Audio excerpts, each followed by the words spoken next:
Supersize your business now. Do it now. Do it today. Sharon Horne-Ellstrom here with Supersize Your Business. And today, this whole month, we're focusing on mental health, mental well-being, the mental and thoughts and related aspects of your business. And today we're talking about limiting beliefs and how to overcome them. Why?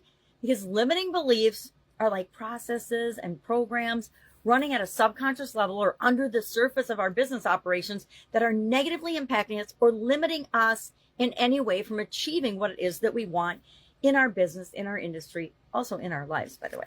So limiting beliefs, the biggest challenge to me with them is that we don't think that we have limiting beliefs. If you ask somebody about their limiting beliefs, they'll say, I don't have any limiting beliefs. Everything is working out perfectly for me. Or they don't even know, because our beliefs that are limiting us, and they're even limiting our ability to see that we have them.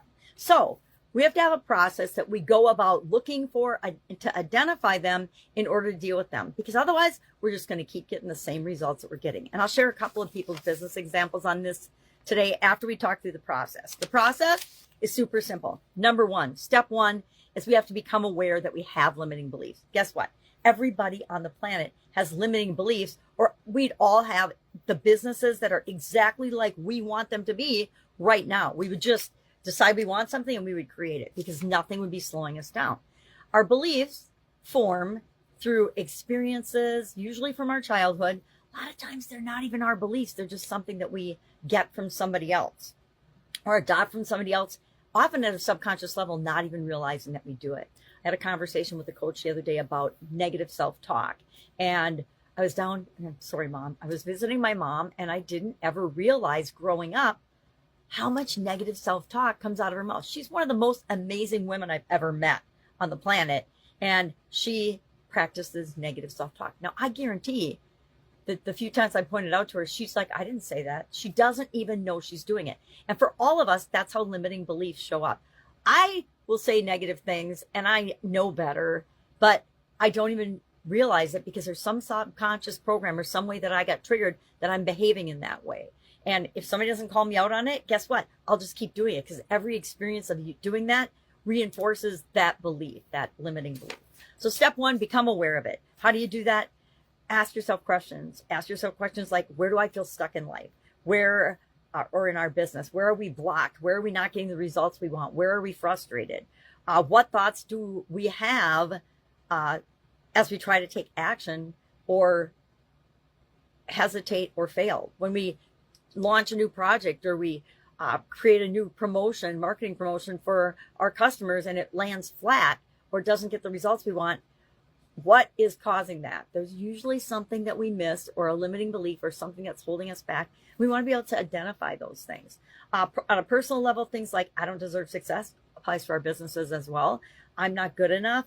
If anybody in our organization really has a deep-seated belief that they're not good enough, they can unintentionally sabotage things that we're doing. We see a lot of these things play out in teams and team building. It's why I love team leadership and teams and working on teams. Step two is to question the belief. All right, we got to challenge its validity, because guess what? And I can say this with 100% confidence, every single limiting belief you have is an absolute lie. It's a lie, and it's not true for you. It's not true for your business. And so that's why we want to challenge it. And we ask ourselves, is this belief absolutely positively true in all circumstances, across all time, space, dimensions, and realities, all the time? All the time, everywhere. Is it absolutely true? And the answer to that is absolutely no. There is no one thing that we believe or think or feel that is 100% true all the time. I like to think I'm a very loving person, but I too have not loving thoughts and behaviors sometimes, right? What's the evidence against it? So then, instead of looking for evidence to prove that our false belief is true, which our subconscious does automatically, we are going to consciously, as a group, I say get a group together and work on this today, and pick just one thing. Just pick one little thing and prove the process to your organization, yourself, and then that will build the confidence to apply it to other things, and apply it to those really big, serious things that you need to deal with. Like maybe you've got a dysfunctional piece of behavior in your culture somewhere, and you've been putting off and putting off and putting off, knowing that you need to address it. You'll actually address this when you see how powerful this is. Step three, reframe the belief. We need to take the limiting belief and we need to flip it. I like the flip switch strategy. Flip it. It's usually the opposite of what we're saying to something that serves our organization. So if we think we're not as good as the competition, or we always fail compared to the competition, we can say we're improving each time we launch a marketing initiative, or we are getting better and better at launching new products and services, whatever it is that you're, and again, comparison is a slow death. Sometimes it's a fast death. If we compare ourselves to others, we're going to fail. But if we focus on being ourselves, we'll succeed. Step 4, take empowered action. Once you reframe this and create a new replacing belief, you want to take an action immediately. Remember, I say we should, and I got this from Tony Robbins and probably others as well, as soon as we make a decision, we want to take some action to reinforce that decision. That's what this step's all about. And step 5, we want to then, after we've taken a little action, keep finding ways to reinforce the new belief. I use affirmations. I think I've shared, maybe not. I do affirmations when I brush my teeth. So at least 2 times a day, I am reinforcing my most important to me and my businesses and my life affirmations. I do affirmations and replace negative affirmations with positive affirmations, and then recite the affirmations when I go on a walk, which is another thing I do every day for the most part, or I ride my bike. We go ahead and do that. I surround myself with supportive people. And in our businesses, it's easy because the team that's deciding these things support one another, and we help one another. If we catch each other using the old thought process or the old limiting belief, we can say, oh, that's what we used to believe, but now we know we're better than the competition with respect to dealing with our customers. And celebrate small wins. I always think it's important to celebrate the things that are working to create more of them in our business and in our life. So let me share a couple of people's stories. I'll share James and Kelly's. James, his limiting belief is that he avoids public speaking at work because he doesn't think he's good at public speaking. He's telling himself, I'm not a good public speaker, which one of the key skills that you can improve if you want to be successful and help your business is you become a great public speaker, or at least in the circles you want to run in, and encourage other people in your organization to do the same. So limiting belief, James avoided speaking roles at work because he believes that he's terrible at it. Where did this come from? Identification.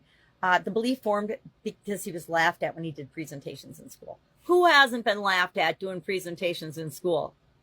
Every single one of us. I remember speech and debate. I got heckled and everything else. Reframe to I can grow into a confident speaker with practice. Absolutely. Anybody. I always say we're not born with any skills or abilities except our bodily functions, and everything else we learn along the way. And we get to choose what we are and are not going to learn. Action. He joined Toastmasters and practiced short talks weekly. The result was a year later, James hosted a company-wide webinar with ease and enthusiasm. He got excited about it and confident about it. Kelly's belief was we're just not as good as XYZ company, a competitor of theirs. And why do they believe that? Because they have higher market share than them. And then change that belief to we serve our customers better than anyone else. How empowering is that? We serve our customers, the people we're here to serve. So that means our part of that big pie of potential customers in the world, we serve them better than anyone. And then the result was that her company actually doubled in size within a year because she got rid of that limiting belief and changed the focus to, hey, we're not going to compare ourselves to the competition. We are going to be the best version of ourselves, which is what this year's annual challenge is all about. All right, so what's our action item today? I say go out and do this process once. Identify a limiting belief, challenge it, reframe it, take action on it, and then go ahead and find a way to reaffirm and practice it and see what an impact it has on your business over the next week or so. I guarantee you'll notice things and be able to celebrate some small wins. Any question about this? Any questions about this? If you're struggling with any step in the process, just ask. Otherwise, have an awesome day, and I will, of course, be with you tomorrow.